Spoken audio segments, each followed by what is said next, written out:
Essa palavra agora como último palestrante, o senhor Romero Tavares, consultor tributário da CNI.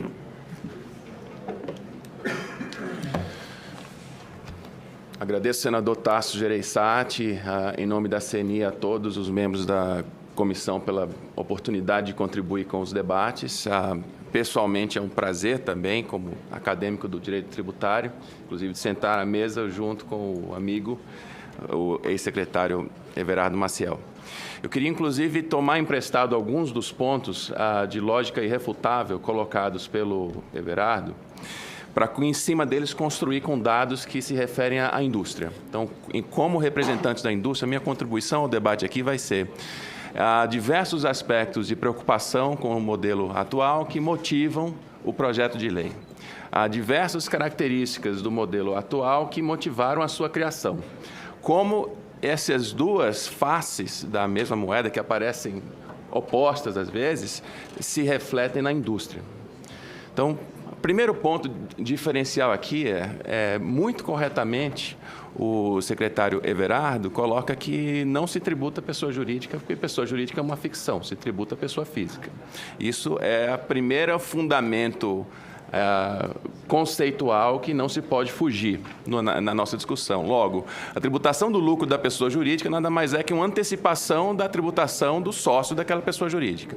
Então, tributamos o lucro e os dividendos? Tributamos, em etapas diferentes. Uma antecipação quando tributamos a pessoa jurídica e, eventualmente, um residual, ou por retenção na fonte, numa declaração de renda de ajuste de pessoa física. Pois bem, segundo ponto de fato, temos no nosso sistema algumas diferenciações entre portes e natureza de pessoas jurídicas, lucro presumido, lucro real, etc. No setor industrial, nós temos empresas de todos os portes. São centenas de milhares de empresas aqui representadas que vão da pequena à média à grande. Tem do simples ao lucro presumido ao lucro real. Então, os comentários que eu vou fazer referente à indústria não dizem respeito a eventuais distorções ou correções referentes à aplicação de lucro presumido, simples, etc. É o que é comum a todos, né?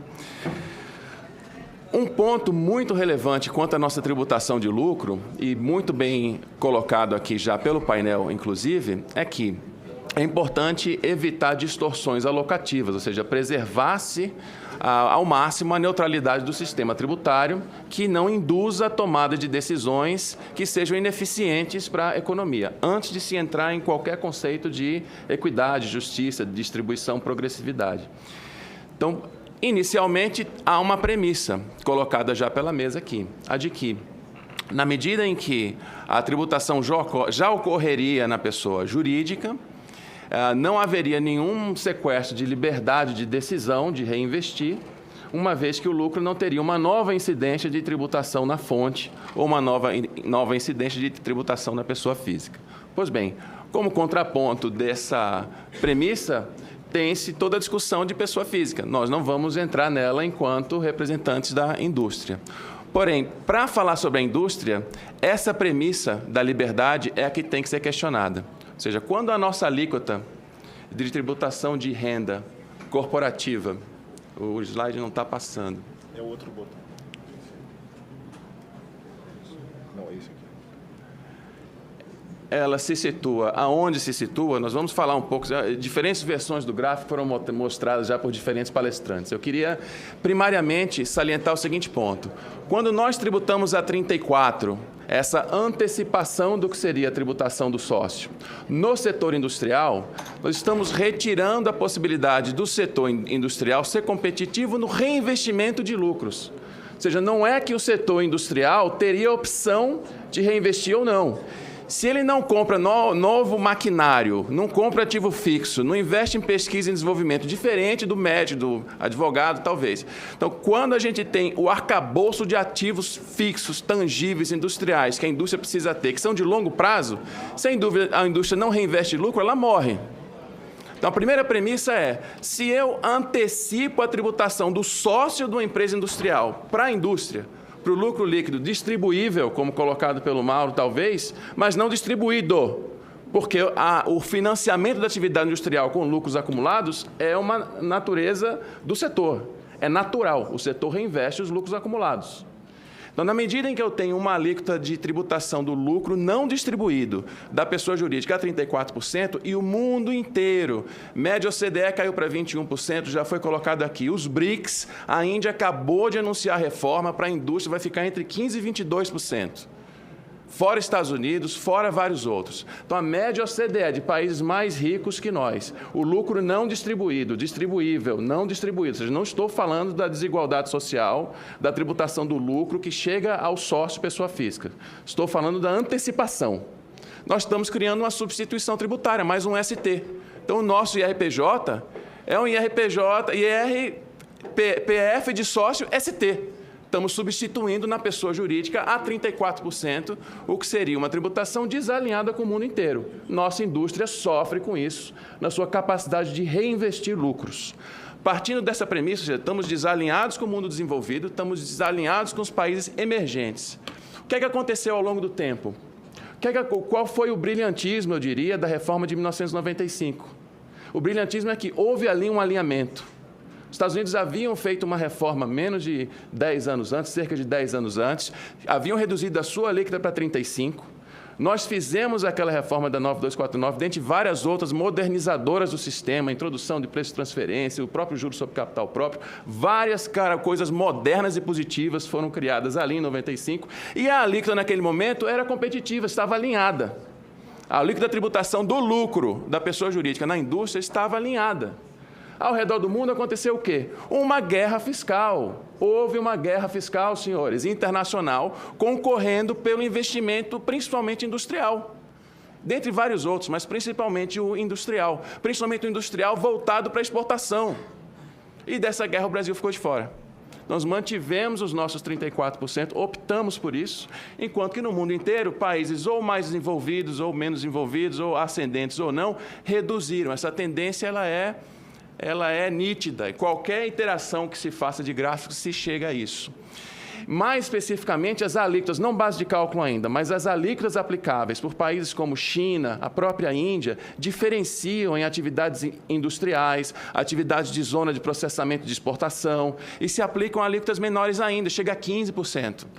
Então, realmente, a gente não consegue concorrer, a indústria brasileira só consegue atender o mercado interno. Se for para exportar, a gente já começa perdendo, esquecendo qualquer outro problema. Mas na tributação de renda, para não falar de preço de transferência, royalties, etc., mas só na alíquota do imposto de renda a gente já sai perdendo.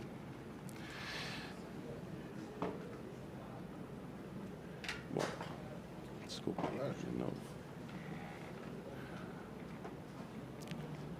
Mas bem, em diversos países, para não perder o tempo que nós temos aqui, em diversos países o que a gente vê é que a tendência continua. Os slides não estão passando, mas a gente consegue observar que tanto em países desenvolvidos como Japão, Reino Unido, etc., quanto aqui no caso recente da Índia, há uma programação de redução gradual do IRPJ. Essa programação de redução gradual, ela atende o quê? Justamente esse problema do reinvestimento, do desequilíbrio quanto ao reinvestimento. Então, há uma diferença de carga? Há uma diferença de carga. É exatamente a mesma coisa? Não, para a indústria não é. Para a indústria, a criação de uma eventual tributação do lucro distribuído, se acompanhada de uma redução da tributação do lucro reinvestido, ou seja, redução do IRPJ, isso tende a gerar investimento significativo. Agora, se você só criar o IR adicional sobre o lucro distribuído e você já está perdendo, você já está concorrendo, carregando várias toneladas contra a competitividade brasileira com o IRPJ a 34. Se ainda soma o 15 para o distribuído, a competitividade realmente vai para o final. Se eu puder ter mais 2 minutos só, senador.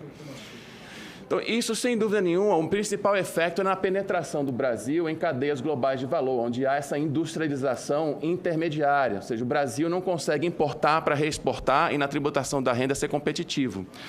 Seguindo para frente, então, o que é que poderia ser uma alternativa viável? Poderia ser uma alternativa viável, caso em razão de todos os temas relativos à tributação de pessoas físicas, de altas faixas de renda, etc., se houver o interesse em se recriar, se reintroduzir, que já houve, a incidência da tributação sobre os lucros distribuídos, Então, isso poderia ser viável se acompanhado de uma redução do IRPJ e da SES, como inclusive já foi aventado pelo próprio governo, já foi incluído num dos estudos do CECIF também, eventualmente para 20%. A média OCDE sendo 21%, os Estados Unidos sendo 21%, os Estados Unidos era 35%, a nossa era 34%. A OCDE era 30 e poucos, a nossa era 34%. Então, se a gente reduz a nossa para algo em torno de 20% ou 21%, a gente está alinhado com uma média de país desenvolvido. E a gente tem outros problemas que eles não têm. Então, seria uma alíquota viável competitiva.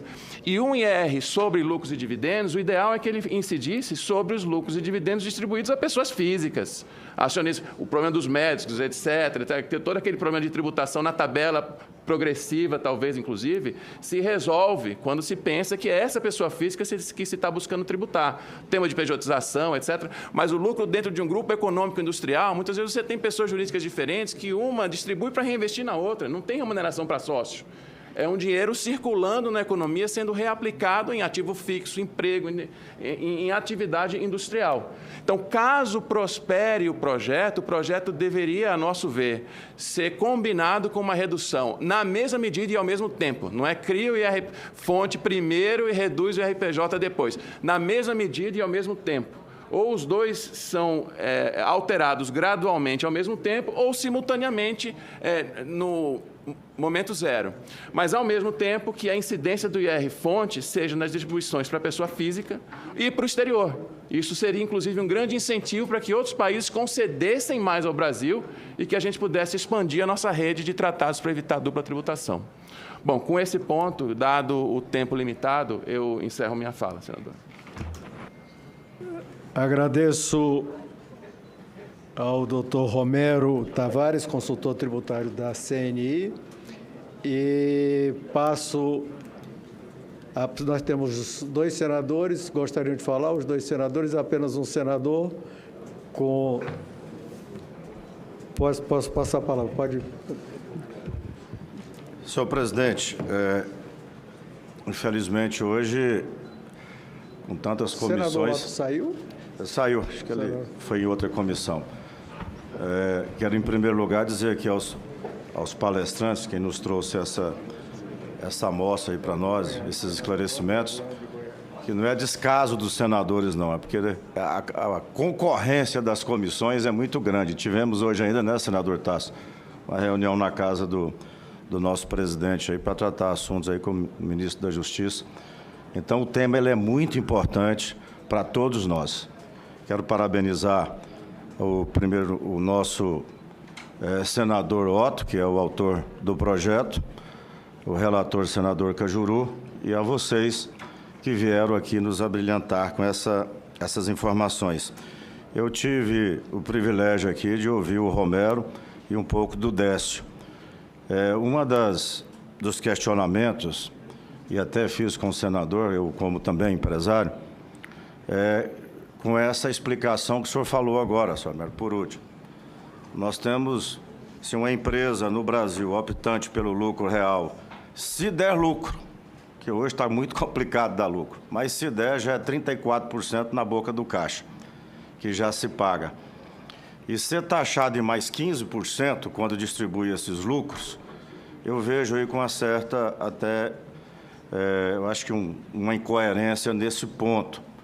E vi essa proposta apresentada, que haja essa redução para 34%, de 20%, e taxar assim, quando vai fazer a distribuição, taxar em 15%, isso seria justo, certo? E nós estaríamos aí em condições com os países desenvolvidos.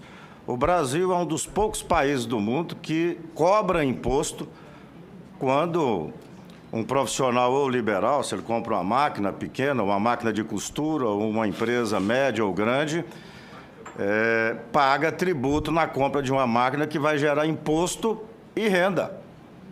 Muitos países, inclusive aqui no Mercosul, não cobram esse imposto. Os estados, eles já saíram na frente com relação a essa questão, já que a maioria dos estados não estão cobrando para incentivar que indústrias, que empresas instalem, senador Tasso, presidente, nos estados. Então, uma das distorções que falava com o senador Otto, que nós devemos aproveitar a reforma tributária e principalmente esse projeto dele para corrigir algumas distorções para que o nosso país tenha condições, de fato, de estar competindo com países desenvolvidos, países aí dos BRICS, países em desenvolvimento. Então, essa proposta aqui, eu achei ela muito interessante, porque eu não via essa lógica, já que nós estamos pagando um imposto já, se a empresa der o lucro, estou dizendo com relação ao lucro real. Lucro presumido, ela dando lucro ou não, já tem que pagar, né? Já é descontado, já tem que pagar imposto de renda, contribuição social e pagar também o PIS e o COFINS. Então, esse é um debate que é muito importante para nós aqui. Esses esclarecimentos, que muitas das vezes tem coisa que está sendo debatida ali no Senado ou na Câmara, que é através das audiências públicas que a gente interage melhor e fica sabendo, né? Então, parabéns pelo debate, parabéns, senador Otto, não estava aqui quando eu parabenizei, e é essa mesa seleta aqui que está nos brindando com essas informações. Obrigado. Só essa observação que eu queria fazer da fala do Romero, que me chamou muita atenção, viu, mano? Muito obrigado, senador Vanderlan. Antes de passar a palavra ao senador